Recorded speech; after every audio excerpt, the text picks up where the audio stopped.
చెప్పు నాన్న. ఇప్పుడు మనం ఎక్కడ కట్టావరా? ఇంటర్వ్యూ రూమ్ బయట. ఓకే, నువ్వు లోపలికి వెళ్ళావు. Good morning sir. Interview officer నిన్ను చూశాడు. Good morning. సిటీ బస్ చేసేసి చెమటతో కంపు కొడుతున్న నీ బాడీని, స్కూటర్ మీద ట్రావెల్ చేయడంతో చీకేసిన తాటుబండులా తయారైన నీ జుట్టుని చూసి చాలా బ్యాడ్ గా ఫీల్ అయ్యి. ఫార్మాలిటీస్ మెయింటైన్ చేయడం కన్నా ఒక పనిని సాధించాలనే తపన నీలో కనిపిస్తుంది. నాది వేరే స్టైల్. నువ్వు నాకు నచ్చావు. Show me your certificates. So నీ అపియరెన్సే బాలేదు, నువ్వు జాబ్ ఏం చేస్తావని నీ అప్లికేషన్ ఇచ్చి చెత్తబొట్లో పారేసాను. ఇట్స్ ఓకేరా, రేపే వీసాకి అప్లై చేస్తాను. ఫారెన్ వెళ్ళిపో. మొక్కుబడి కింద ఎన్ని కొబ్బరికాయలు కొట్టేవేంటి? 60. ఇంకా బ్యాలెన్స్ 41.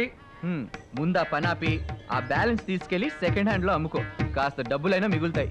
అదేమిట్రా? నువ్వు వేసుకున్న చిత్రం టోటల్ గా ఫెయిల్. నాకు జాబ్ వచ్చింది.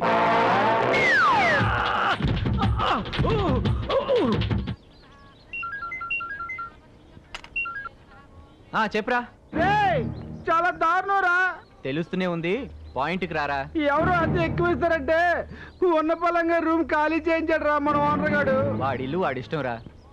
మరి అడ్వాన్స్ రిటర్న్ ఇచ్చాడా? అడిగితే రివర్స్ వారంటీ పీకాడు రా. అవునా?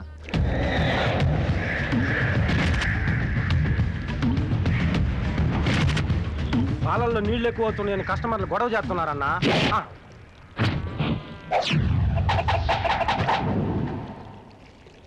నమస్తే అన్న.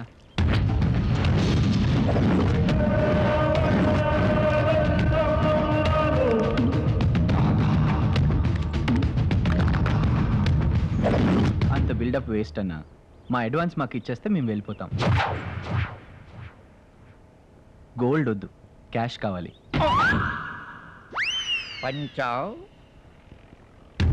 పంచెలు బాల్సింది నువ్వు కాదు. ఎంతవరకు జీవితంలో నన్ను డబ్బులు అడిగినాడికి పంచెలే ఇచ్చా, డబ్బులు ఇవ్వలేదు. డబ్బు పంచా డబ్బు చెప్పరా, ఏం కాదు చెప్పు చెప్పు చెప్పు చెప్పరా చెప్పు.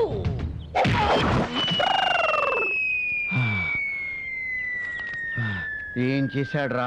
కొట్టాడు. మరి మీరేం చేయాలరా? కొట్టాలరా. నన్ను కొట్టినోడిని మక్కలరా కొట్టాలి. చూడు బ్రదర్, మీకు నాకు గొడవలొద్దు. కరెక్ట్ తమ్మి, కానీ శాసించిన యజమాని మాటను గుడ్డిగా నమ్మిన బంటు హనుమంతునకు సాటి కదా సత్యము జనని అని మా పెద్ద ఆయన చెప్పాడు. ఇప్పుడు మా యజమాని కొట్టమన్నాడు, కొట్టాలి, తప్పదు.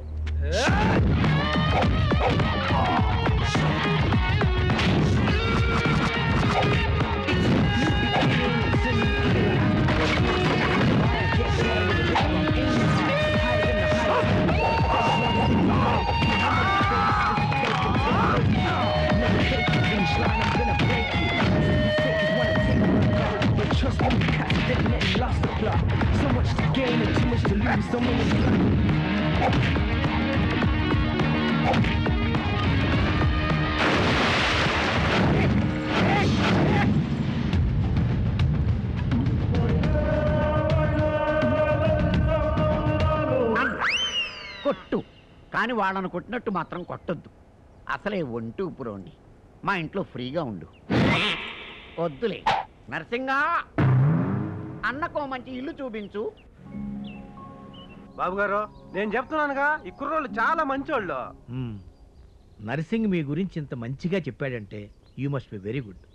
అందుకనే వితౌట్ ఎనీ డౌట్ మీరు మాకు రూమ్ ఇస్తున్నారు.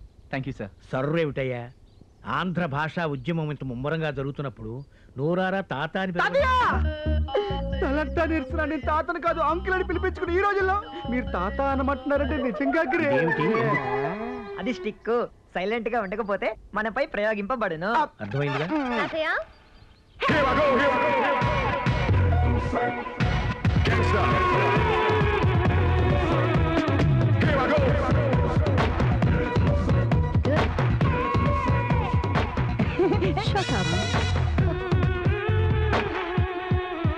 మీరు అనుకున్నంత విలన్స్ కాదులేండి వాళ్ళు. శ్రీకర్ నమస్తే. ఏదో ఒకటి వదిలివ్వండి, లేకపోతే ఫస్ట్ ఇంప్రెషన్ లోనే మీ మీద కల్చర్ తెలియని అదేదో సంథింగ్ అని ఇంప్రెషన్ పడుతుంది. గుడ్. ఇంతవరకు మా హరికి నీలా ధైర్యంగా సమాధానం చెప్పిన హీరో లేడయ్యా. ఎస్ అంటే నీలో కొంత నిజాయితీ ఉందని అర్థమవుతుంది. కానీ రన్నింగ్ లో పక్కింటి రాజీ, ఎదురింటి జయ, వెనకింటి మేఘి వీళ్ళెవరితోనైనా ఫీల్డింగ్ చేయాలన్న వెద్దఫ ఆలోచనలు వచ్చాయనుకో వికెట్లు లేచిపోతాయి. హరిని పేరుకే Harini, in real life tiger. Take care and bye. అది అమ్మాయి సుడిగాలే.